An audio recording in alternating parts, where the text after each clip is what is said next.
প্রধান উপদেষ্টা অধ্যাপক মোহাম্মদ ইউনূসের সঙ্গে বিদায়ী সাক্ষাৎ করেছেন বিশ্বব্যাংকের কান্ট্রি ডিরেক্টর আব্দুল্লাহ শেখ।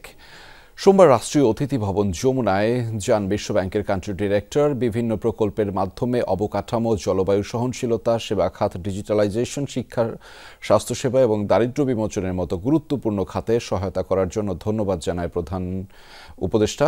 বৈঠকে শেখ প্রধান উপদেষ্টাকে জানান, গত ১৯ ডিসেম্বর বিশ্বব্যাংক প্রায় $১.২ বিলিয়ন ৩টি অর্থায়ন অনুমোদন করেছে, যা বাংলাদেশের জলবায়ু সহনশীলতা ও পরিবেশগত স্থায়িত্ব নির্মাণে এবং চট্টগ্রাম শহরে স্বাস্থ্য, পুষ্টি ও পানি স্যানিটেশন সেবার উন্নয়নে সহায়তা করবে।